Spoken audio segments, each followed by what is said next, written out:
Армысыздар, құрметті тыңдармандарым. Каналыма тіркеліп, соңына дейін тыңдап, қолдап отырыңыздар. Алдағы уақытта өте әсерлі әңгімелерді дыбыстайтын боламын. Ана. 2014 жыл. Мен ол кезде 12 жастағы әлі де ойын ойнап жүрген бала едім. 6 сыныпты бітірген кезім.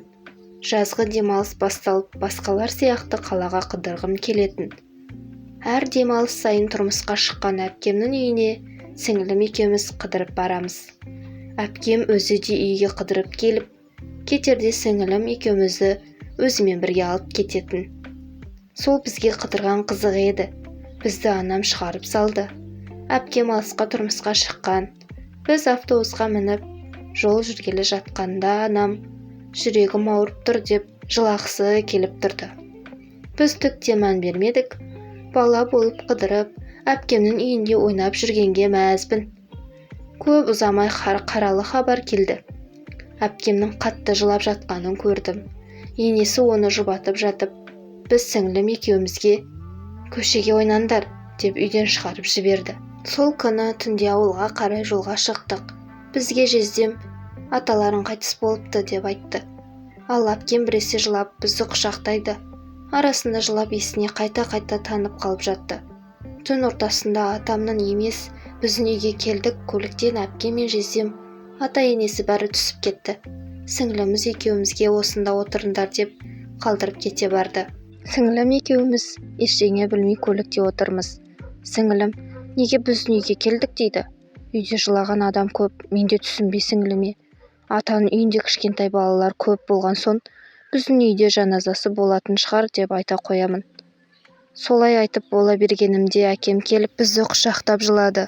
Сол кезде қайтыс болған өзімнің анам екенін бірден түсіндім. Әбден жылап көзім ісіп кетті. Жаназа болған кезде көршімнің үйінде еріксіз күштеп апарды. Анашымды табытпен шығарып салғанын бәрін терезеден қарап жылап қоштастым. Қандай қиын еді. Кеше ғана аман-есен бізді шығарып салған анамнан қалай тез айырылып қалдым. Өмірдегі тірегіміз анашымнан айырылған, мына тірі жетім біздердің күніміз енді не болмақ? Анашымның 40 күндік асы өткенше әпкемде, нағашы апаларым, өзімнің туыс апам, кезінде мені асырап алған, бәрі үйде болды. Көпшілік болған соң анамның жоқтығы аса білінбеді. 40 өтіп біткен соң бәрі үйіне қайтып кетті. Үйде мен сіңілім інім, әкем ғана қалдық. Үйдің іші қандай берекесіз болып кеткенін айта алмаймын. Бұл үйдің сәні де, мәні де анам екен ғой. Мен тамақта жасай алмаймын. Қолымнан ештеңе келмейді. Сол кездері қатты қиналдым. Анашым бар кезде ыдыста жуып көрмегенмін. Соншалықты ерке болдым. Анашым бізді еркін өсірді. Әкем болса ішкілікке салынып кеткен. Көшеден жатқан жерінен ауылдағы үлкен ағалар үйге сүйрелеп әкеліп тастағанда қатты намыстанатынмын. Әкем де оңай емес екенін түсінемін.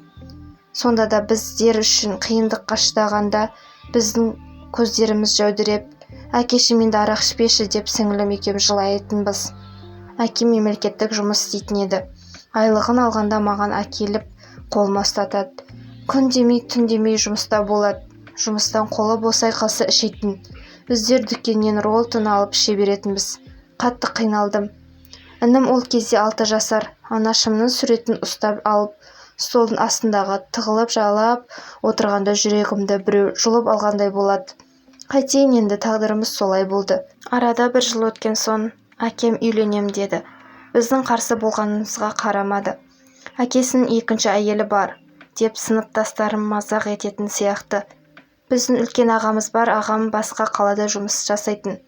Ол үйлене берсін деген. Бір күні үйге бір әйелді әкеліп таныстырып, ағайындарымен ойласып, ертеңіне үйге әкелді.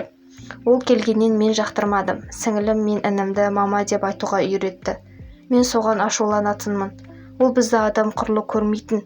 Әкем бала шағама қарап, тамағын беріп отырса болды деп үйленген екен.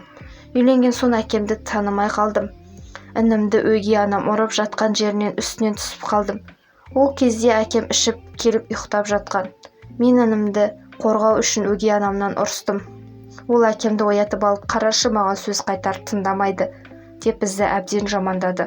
Әкем соның сөзіне еріп мені тепкілеп ұрып тастады. Сол күні әкемді жеп көріп кеттім. Сол сезімнен әлі де арылмадым. Ағама хабарласып болып жатқан жағдайды айтсам сенбейді. Өздерін айтқанын тыңдамайсыңдар деді. Иә, мен басында қарсы болғаным рас, әлі де қарсымын. Өйткені ол бізге еш уақытта мейірімділік танытпады. Өгей шешемнің істеген тірлігіне шыдай алмай, киімдерімді жинап әкемнің ағасының үйіне кетіп қалдым. Негізі мен туылғанда әкемнің ағасының балалары болмаған. Ол кісі кеше үйленген. Мен мектепке барған жасыма дейін сол кісілердің қолында өскенмін. Мектепке барғанда қызды болып, мені өз ата-анама жіберген. Содан сол үйге кетіп қалып, сол үйде тұрдым. Әкемнің ағасының әйелін апа деп айтамын. Апам мені өз балаларын артық жақсы көретін. Мен үшін өгей шешеммен ұрсып, менің сөзімді сөйлейтін еді. Өз үйіме бөтен болдым. Сіңілімді мектепте көріп қалатынмын. Ол мені көріп екеуміз құшақтасып, жылап аламыз. Мен де сенің қасыңа барайыншы дейді. Мен болсам, сәлшіда мен үйге қайтамын деп жұбататынмын. Кейде анамның суретін ұстап алып, анашым бізді осылай өмір сүрсін деп тудым ба? Оңай тастап кете салдың, жек көремін сені деп таңға дейін жылап, көзім ісіп тұратынмын. Әке екінші әйелмен 2 жыл тұрды. Сол 2 жылдың ішінде ағам басқа қаладан өз үйімізге келіп үйленетін болды. Ағам үйленіп, өгей шешем жеңгеме де тыныштық бермеді. Салақ бәлесін, жәлеп неме деген сөздерді айтатын. Бұрын біз айтсақ сенбейтін ағам өз көзімен көрген соң танып қалды. Әкем болса қашанда сол әйелдің сөзін сөйледі. Үйде жиі ұрыс болды.